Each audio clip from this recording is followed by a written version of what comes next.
తాకట్లో ఉన్న బంగారాన్ని విడిపించి ఆ రోజున మార్కెట్ ధర కట్టి మిగిలిన డబ్బును మీకు అందిస్తుంది కొమ్మూరి గోల్డ్. సరేనండి, చెప్పేస్తా. తమ్ముడు, మన అబ్బాయి నరికేసే కదా వచ్చాడు, ఓటం పాలయ్యి రాలేదు కదా.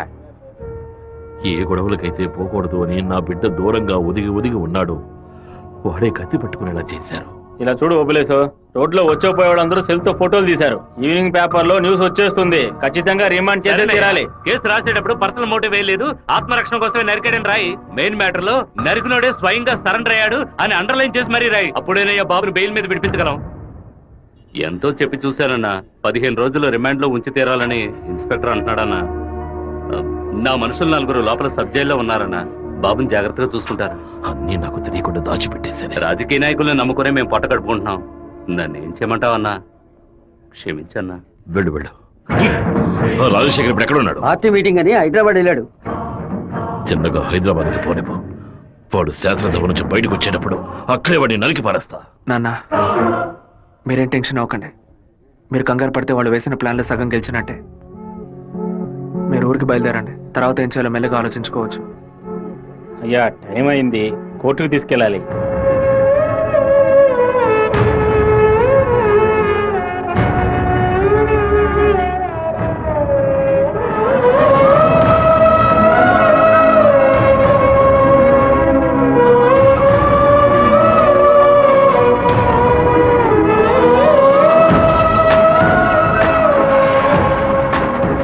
నా బిడ్డ ఎక్కడా? నా బిడ్డ రాలేదా? వాడిని జైల్లో పడేస్తారా? ఇందుకేనా వాడిని ఊరికి పంపించింది? భగవంతుడా, నా కడుపు మండిపోతుంది. నా ఒక్కరోజు కూడా వాడిని చూడకుండా ఉండలేదే. ఎప్పుడైతే నా కొడుకుని లేపడానికి వాడు ప్లాన్ వేశాడో ఇంకా వాడు బతకడానికి వీల్లేదు. హైదరాబాద్ వెళ్ళి వాడి పొట్ట కోసేసి ఆ పేగులు మెడ వేసుకొచ్చానా? వాడు ఊరితో గొడవ పడలేదు, నాతో గొడవ పడ్డాడు. వాడిని నేనే నరికి చంపాలి. ఏ రోజైతే వాడు ఈ ఊళ్ళో అడుగు పెడతాడో ఆ మరుక్షణమే వాడి తల తెగి. అన్న, ఈరభద్రం కొడుకులు లేపేయడానికి మనమే మనుషులు పంపామని అతనికి తెలిసిపోయింది. ఇప్పుడు ఊరికి వెళ్తే మనది ఊరికి వదలడు. అవునన్నా. ఇక్కడ మంత్రి వరదరాజుల ప్రాబ్లం పెద్దదిగా ఉంది. సరే, ముందు నువ్వు హోటల్ రూమ్ ని ఖాళీ చేసి అలాగే ఎమ్మెల్యే హాస్టల్ అలాగే అలాగేనా?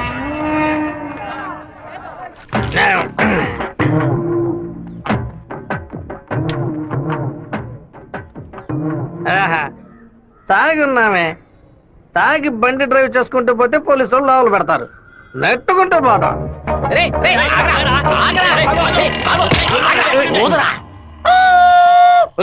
సరిగ్గా ఊదరా. ఇదిగో ఊదుతున్నానయ్యా.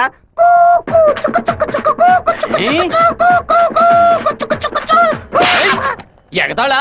మందు కొట్టవలేదో తెలుసుకోవడానికి ఊదమంటే కొట్టానయ్యా. వీధి వీధికి వైన్ షాప్ ఓపెన్ చేసి పెట్టి రెంట్రా తాగండి అంటూ మా దగ్గర ఉన్న డబ్బులన్నీ నాకి పారేస్తున్నారు. సైకిల్ మీద బైక్ మీద వచ్చిన వాళ్ళు అక్కడ ఎట్టేస్తారా? దాని మీదే కదా ఇంటికి వెళ్ళేది. ఒక పని చేయండి అయ్యా, తాగుబోతులకు మాత్రం రాత్రి 7 గంటల తర్వాత ఒక బస్సు ఏర్పాటు చేయండి. మేము ఫుల్ గా తాగి ఇంటికి వెళ్ళి హ్యాపీగా తొంగుంటాం. ఓవర్ గా మాట్లాడగరా. అలాగే మాట్లాడతానండి. తాగేసి బండి డ్రైవ్ చేసుకుంటూ వెళ్ళకూడదనే చట్టం ఉంది. చట్టం ఉందా? బండి నెట్టుకుంటూ వెళ్ళడం తప్పు కదా, కానీ ఎవడ బండు నెట్టుకుంటూ వెళ్ళడం తప్పురా. నెట్టుకొచ్చింది మా హెడ్ గారి బండి అయ్యా.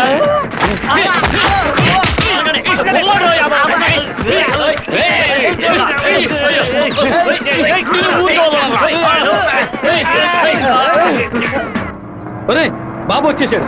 అమ్మగారు చెప్పండి.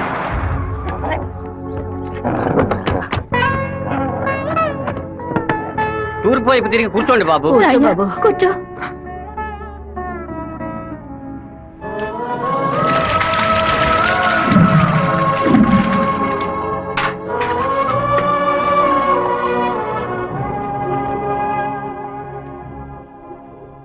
అమ్మా, ఎందుకు ఇలా డల్ గా ఉన్నారు? నేను రావడం మీకు ఇష్టం లేదా ఏంటి? నువ్వు వచ్చిన సంతోషంలోనే అమ్మకి నోట మాట రావడం లేదన్నయ్య. నీకు నా మీద అంత ప్రేమమ్మా? ఏంట్రా గబుక్కుని అలా అడిగేసావు? మరేంటమ్మా, ఇన్ని నీళ్లు నా తల మీద పోసావే, తుడుచుకోవడానికి తుళ్ళుకుంటైనా ఇచ్చావా? ఇంకేం తక్కువ లేదు. ఉండు, తల తుడుస్తాను. లక్ష్మి, లోపలికి వెళ్ళి అటెండెన్స్ చేసి గిఫ్ట్ ఇచ్చేసి వెంటనే వచ్చేయాలి. మరైతే నువ్వు రావా? నీ ఫ్రెండ్ పెళ్లికి నన్ను చేంజ్ చేయమంటావు? నేను ఒంటరిగా వెళ్ళానని నాన్నకి తెలిసిందో నేను చెదకబాతారు. రా అన్నయ్య. అమ్మ వాళ్ళు రాలేదా? నువ్వు ఎప్పుడు ఊరెళ్తున్నావే? ఇంకా 2 రోజుల్లో సెమిస్టర్ ఎగ్జామ్స్ మొదలవుతాయి. రేపు ఉదయమే నేను తిరుపతికి బయలుదేరుతాను. రండి బాబు. రండి బాబు, కూర్చోండి కూర్చోండి. రామ్మా, కూర్చోండి. అనయ్య, ఆ ఎల్లో ఓణి అమ్మాయి ఎలా ఉంది? చండాలంగా ఉంది. మ్యాటర్ ఏంటి? ఆ బ్లూ ఓణి? నీకేమైనా పిచ్చి పట్టిందా? అది కాదు, ఇక్కడున్న అమ్మాయిలందరూ మన క్యాస్ట్ వాళ్ళే తెలుసా? వీళ్ళలో ఒక్కనే నువ్వు సెలెక్ట్ చేసుకున్నావు అనుకో, నేను అది వెళ్ళి అమ్మ చెవిలో ఊదుతాను, అమ్మ నాన్న చెవిలో ఊదుతుంది, ఆ తర్వాత నీ పెళ్లిలో నాదస్వరం ఊదుతారు. ఎందుకంత కక్ష? 25 ఏళ్ల వయసులో పెళ్లి చేసుకుంటే అది సూసైడ్, 28లో చేసుకుంటే అది అటెంప్ట్ మర్డర్, 30లో చేసుకుంటే అది మర్డర్, 24 ఏట చేసుకుంటే బావిలో దూకినట్టు, 23 విషం తాగినట్టు, 22 ఊరేసుకున్నట్టు. మరి ప్రేమించి పెళ్లి చేసుకుంటే స్వర్గం, హౌస్ అరెస్ట్, జీవిత ఖైదు. అనయ్య, టీవీలో అమ్మాయిని చూడు, చాలా అందంగా ఉంది. నోర్మై. అయ్యో, ఒకసారి చూడు. ఏంటా జరుగు? తను నచ్చిందా? చాలా అందంగా లక్షణంగా ఉంది కదూ. తను ఎవరో ఏమిటో నేను కనుక్కొని నీ చేత ఆత్మహత్య చేయించరా? వచ్చే ఏప్రిల్ 1 వరకు ఓపికగా ఉండు, మరుసటి రోజు చెప్తాను. ఏమిటనయ్యా, లవ్లో పడ్డావా? ఒక అమ్మాయి అంగీకారం కోసం 6 నెలలుగా వెయిట్ చేస్తున్నాను. తనేం చెప్తుందో తెలియట్లేదు. నిన్ను తన గుండెల్లోనా పెట్టుకున్న కుర్రాడమ్మా, అయ్యయ్యో వాడి మనసు గిల్లొద్దే. 3 నెలలు 6 నెలలు కాచుకున్న పిల్లాడమ్మా, నువ్వింకా వాడి మనసు చంపొద్దే. ఏంటి గారు, తహసీల్దార్ గారు పోలీసులు వచ్చారు. గ్రౌండ్ సెంటర్ లో మార్క్ అయ్యండి.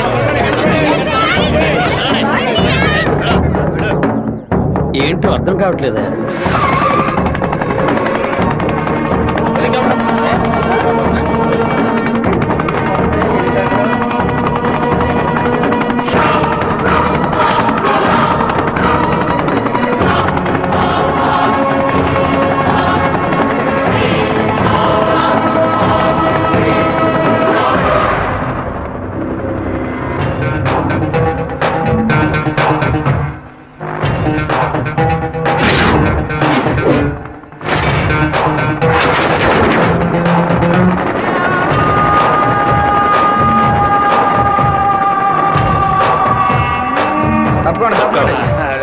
PWD minister Rajasekharam, Rajasekharam, PWD minister Rajasekharam.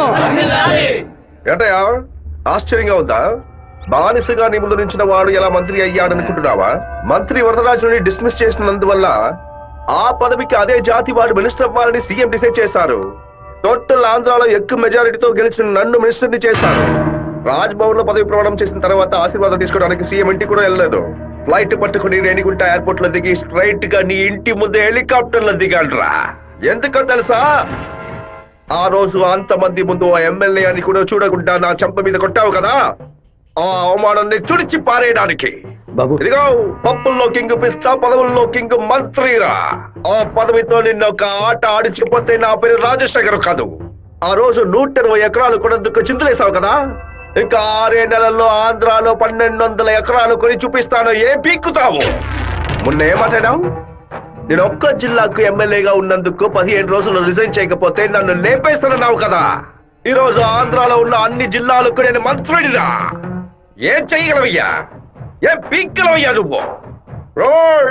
ఆ రోజు అందరి ముందు నన్ను కొట్టినందుకు నిన్ను నేను కొడతాను. అది మాత్రమే కాదు, నీ తలకాయని తెగ నరుకుతాను. PWD minister Rajasekharam, PWD minister Rajasekharam.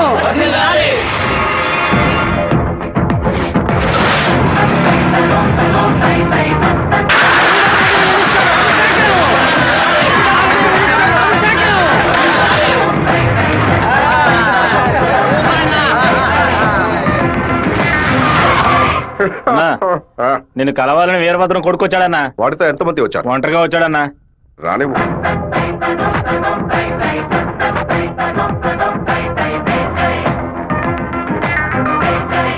నేను మీతో కొంచెం ఒంటరిగా మాట్లాడాను. నువ్వేంటా నాతో మాట్లాడేది? ఏదైనా అందరి ముందు చెప్పు. నేను ఒంటరిగా వచ్చాను, భయం లేకుండా. మీకెందుకు భయం? ఎవరికైనా భయం? వెళ్ళవయ్యా, పోండి, బయటపోండి. ఏం మాట్లాడాలి? పప్పుల్లో కింగ్ పిస్తా, పదవుల్లో కింగ్ మంత్రి అన్నారుగా, వినడానికి బానే ఉంది. కానీ మీకు మ్యాటర్ తెలుసా? పచారీ కొట్టు లిస్ట్ లో కందిపప్పు, మినపప్పు, శనగపప్పు, పెసరపప్పు అని అన్నిటినీ కిలో లెక్కలో రాస్తారు. కానీ పిస్తా పప్పును మాత్రం 50, 100 గ్రాముల లెక్కలోనే రాస్తారు.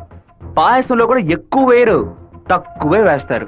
దాన్ని ఎక్కువ కొంటే క్యాష్ అవుట్, ఎక్కువ తింటే ఆరోగ్యం అవుట్. అలాంటిదే మంత్రి పదవి కూడా. గుర్తుని మార్చి నొక్కామే అనుకో, పదవి లేక రోడ్లో నుంచోవాలి, లేకపోతే కోర్టులో నుంచోవాలి. ఇంతవరకు ఎవరైనా సరే మా నాన్నతో వెనక నుంచొని మాట్లాడారే కానీ ముందు నుంచొని మాట్లాడలేదు. మొదటిసారిగా ఒకడు మా నాన్న ముందు నుంచొని ఛాలెంజ్ చేయడమో చూశాను, తల నరికేస్తానండమో విన్నాను. కొంచెం బాధ కలిగింది.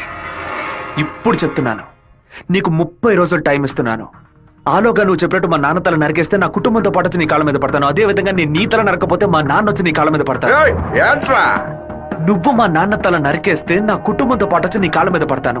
అలాగే నీ తల నరకపోతే మా నాన్న వచ్చి నీ కాళ్ళ మీద పడతారు. అంటే నేను నీ తల కన్ఫర్మ్ గా నరికేస్తానని చెప్తున్నా. ఏయ్, నేను ఇప్పుడు మంత్రినిదా, కానీ మీ నాన్న ఇంకా పులివెందల్లో అదే వీరభద్రమే. అయితే ఛాలెంజ్ రెడీనా? 30 రోజుల్లో మీ నాన్న తల లేపేస్తాడ్రా. ఎవరు ఎవరిని లేపేస్తారో చూద్దామండి. ఆ? అయితే మా నాన్న చెప్పినట్టు త్వరలోనే అనంతపురం డిస్ట్రిక్ట్ లో బై ఎలక్షన్స్ వస్తాయి అనుకుంటా. వస్తానండి.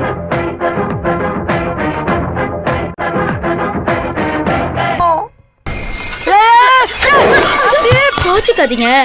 ஹேண்ட்பேர் பெண்டா இருந்துச்சு, அதான் இடிச்சு போட்டேன். ஆண் பாரு பெண்டா.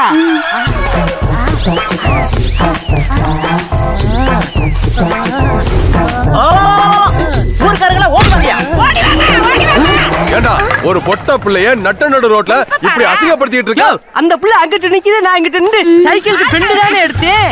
காலி பைய மாதிரி இந்த புள்ள கைய புடிச்சு இப்படி இழுத்தனா, இல்ல பொறுக்கி பைய மாதிரி இந்த புள்ள இடுப்ப புடிச்சு இப்படி கிள்ளனா, இல்ல முள்ள மாதிரி பைய மாதிரி இந்த புள்ளைய புடிச்சு இப்படி முத்தனா, காம குடிற மாதிரி பக்குவமா பாய விரிச்சு அதுல படுக்க வச்சு இவன் மேல பாய பார்த்தனா. விட்டுடா விட்டுடா, அவன் அப்படி பண்றானே. எல்லாரும் என்ன பாத்துட்டு இருந்தீங்க, நான் என்ன புதுசா ரியாக்ட் பண்றது? எதுவுமே பண்ணலன்னு சொல்லிட்டு எங்க கண்ணு முன்னாடியே எல்லாத்தையும் பண்ணிட்டியடா. இந்த ஓவராத்தையும் போய்த்தமோ. எப்படா தப்பிக்கிறது? ஐடியா, இது இரும்பு செயின் இல்லடி, இரும்பு கோட்டை. எல்லாரும் உட்காருங்க. பயப்படுவாங்கன்னு பார்த்தா எல்லாரும் செட்டில் ஆகுறாங்க. இப்படி எல்லாம் ஆகணும் தெரிஞ்சுதான் நாங்க வரும்போதே பிக்கப் பண்ணிட்டு வந்தோம். என்னத்தடா? கருங்கல்லதா கராத்தா கும்கும்மே கருங்கல்ல கண்டா பயந்து ஓடிரு. இந்த கணேசி என்ன பண்ணுவே? அண்ணே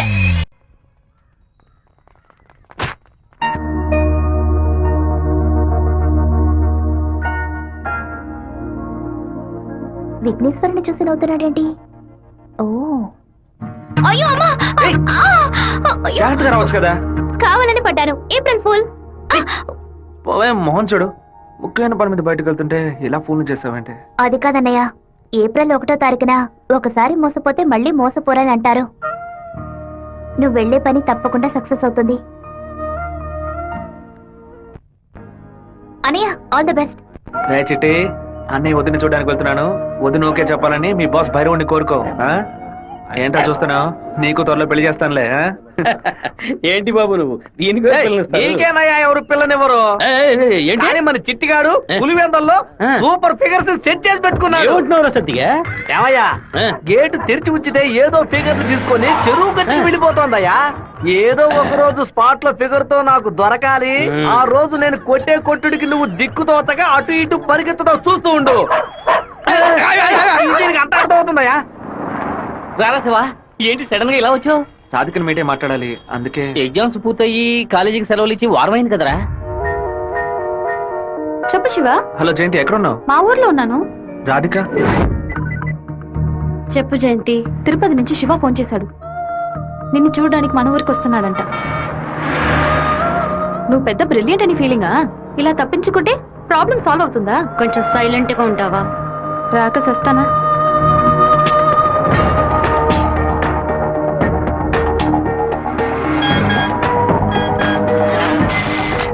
హలో రే జయంతి, రాధిక 10:30 ఎక్స్ప్రెస్ బస్సులో తిరుపతికి వస్తున్నారా? ఆ బస్ కండక్టర్ నెంబర్ ఏంటో కనుక్కో.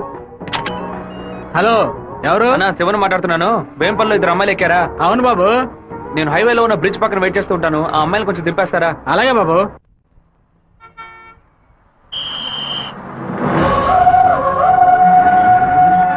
అమ్మా, శివగారు మీకోసం చాలాసేపు నుంచి ఎదురు చూస్తున్నారమ్మా, కొంచెం దిగండి అమ్మా. అమ్మా, మీరు దిగితేనే బస్సు బయలుదేరుతుంది.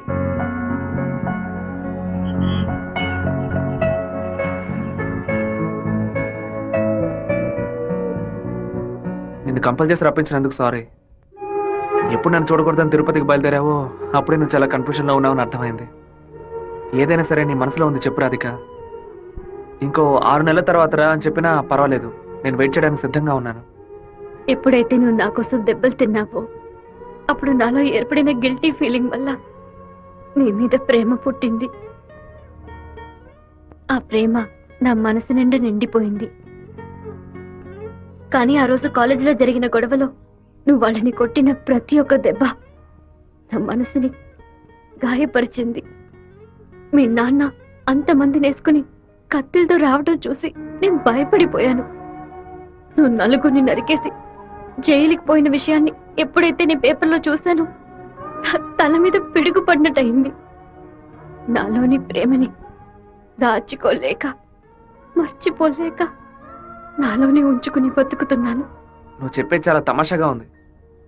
నేను ఏ గొడవకి వెళ్ళకూడదనే నన్ను మా నాన్న తిరుపతికి పంపించారు. కానీ ఆ రోజు కాలేజీలో ప్రొఫెసర్ని అవమానిస్తుంటే చూస్తూ ఊరుకోలేకపోయాను. ప్రపంచంలోనే దారుణమైన విషయం ఒక వ్యక్తి తన భార్య ముందు అవమానపడ్డమే. అందుకే ఎదిరించాను. తిరుపతిలో నేను ఆ నలుగురిని నరకపోతే ఆ నలుగురు కలిసి నన్ను నరికేసేవాళ్ళు. ఓ చిన్న పిల్లి కూడా దానికి ఏదైనా సమస్య వస్తే ఎదిరిస్తుంది. నా ప్రాణాన్ని కాపాడుకోవాలని ఆశ నాకుండదా? ఈ వివరాలన్నీ మా అమ్మతో నేను చెప్పలేను. దానికి నన్నేం చేయమంటావు? నువ్వు మంచివాడివే, కానీ నువ్వు ఉండే చోటే మంచిది కాదు. అర్థం కాలేదే. అన్నిటినీ వదిలేసి వచ్చాయి. నేను నిన్ను అన్నిటినీ అంటే మా అమ్మ నాన్నలనా, నా తోడబుట్టిన చెల్లెలనా, సొంత వాళ్ళనా, బంధువులందరినీనా, పుట్టి పెరిగిన ఊరునా, లేకపోతే కొలిచే కులదైవాన్నా? ఎవరిని వదిలి రమ్మంటావు? అది కాదు మీ నాన్న. మా నాన్న గురించి ఏమైనా మాట్లాడావో? ఆయన గురించి నీకేమైనా తెలుసా? జాతరలో మందు కొట్టి గొడవ పడి పచారీ కొట్లో వాదించుకొని టీ కొట్లో కొట్టుకొని చెరువు గట్టిన మర్డర్ అయి పోలీసులు 6 నెలలు ఎంక్వైరీ చేసి 2 ఏళ్ల తర్వాత కోర్టు తీర్పిస్తే 5 ఏళ్లు జైల్లోకి వెళ్ళి కూర్చుంటారు. వాళ్ళ కుటుంబం నడి రోడ్డున పడుతుంది. కానీ ఎప్పుడు గొడవ అవుతుందో అప్పుడే వాళ్ళని పిలిచి ఎంక్వైరీ చేసి 2 పీకి వాళ్ళిద్దరిని కలిపి బుద్ధిగా ఉండండి అని చెప్పి ఆ 2 కుటుంబాన్ని ఏ ప్రతిఫలం ఆశించకుండా కాపాడేవారనే మా నాన్న. చేత కట్టిపట్టిన ప్రతివాడు చెడ్డవాడంటే వీరభద్రస్వామి, ఛత్రపతి శివాజీ, కృష్ణదేవరాయలు, ప్రతాపరుద్రుడు వీళ్ళందరూ చెడ్డవాళ్ళ? కోపిష్టి కత్తి పడితేనే అది తప్పు, కాపలవాడు పడితే తప్పు కాదు. ప్రేమ కోసం ఏదేదో వదిలేసి రమ్మంటారు. కన్న తల్లిదండ్రులను వదిలేసి రమ్మన్న మొదట అమ్మాయివి నువ్వేనే.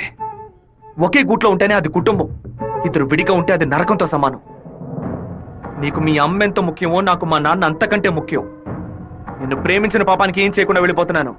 ఇదే మాట ఇంకెవరైనా అనుంటే అక్కడే నరికి పాతేసేవాడిని.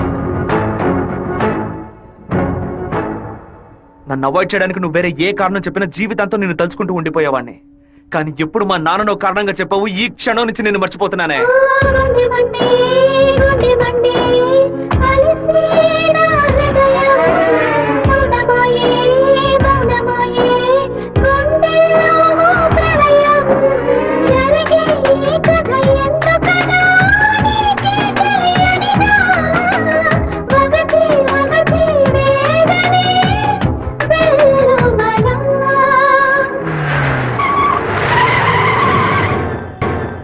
మిత్రమా, మిత్రమా, నీకోసమే వెయిటింగ్. అకస్మాత్తుగా కడుపు నుంచి నీ ఏరియాకి ట్రాన్స్ఫర్ చేయించావేంటి? ఏంటి విషయం?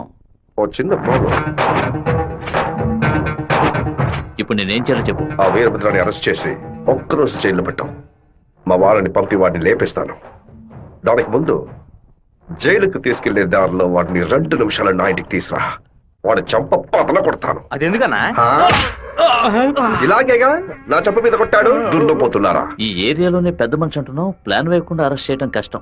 ఓ పని చేద్దాం, బెజవాడ మెయిన్ బజార్ లో ఉన్న ఒక కొట్లో 100 రూపాయల దొంగ నోటు మారుస్తూ మనవాడు కూడా అరెస్ట్ అయ్యాడు. వాడు అనంతపురంలో ఉన్న ఒకటి పేరు చెప్పాడు. వాడి దగ్గర 10,000 రూపాయల దొంగ నోట్లున్నాయి. ఇప్పుడు కేసు నా దగ్గరకు వచ్చింది. నేను వాడిని ఓ 4 పీకులు పీకితే వాడు అనంతపురంలో ఉన్న వీరభద్రుడే ఈ దొంగ నోట్లకి హోల్సేల్ డీలర్ అని ఓ స్టేట్మెంట్ ఇస్తాడు. వాళ్ళ ఇంట్లో 4 లక్షల దొంగ నోట్లు పట్టుకుంటాం. నీ ప్లాన్ ని తీసుకెళ్లి చెరువులో పడే. దుండపోతా 4 లక్షల దొంగ నోట్ల ఆడిట్లో ఎలా ఉంటాను? అందుకు నువ్వున్నావు కదా, నువ్వు మంత్రివి, నీ చుట్టూ ఇంత బలగం ఉంది, ఇంత చిన్న పని కూడా నువ్వు చేయలేవా? బ్యాట్ లేకుండా సిక్సర్ కొట్టావు కదరా, జీనియస్ రా నువ్వు. ఎవరి కొమ్మని నరికేసింది? తెలీదు బాబు. తీసి పక్కనేయండి. చెప్పండి. మన ఇంటికి సెర్చ్ వారెంట్ తో పాటు డిఎస్పీ ఆఫీస్ నుంచి ఒక పెద్ద టీం వస్తోంది. విషయం ఏమిటో నాకు కూడా తెలియదు. ఇదంతా రాజశేఖర్ గారి పనే. పదవి చేతిలో ఉంది కదా అని పగ సాధిస్తున్నాడు. ఇది నరికినట్లేదు, విరగొట్టినట్టుంది. అవునా మామా? శివ అటు చూడు.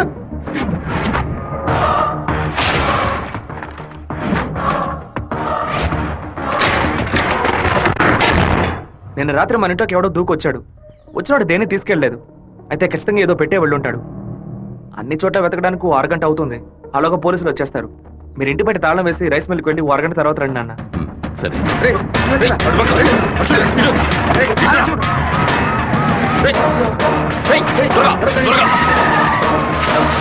అన్ని తెచ్చండి.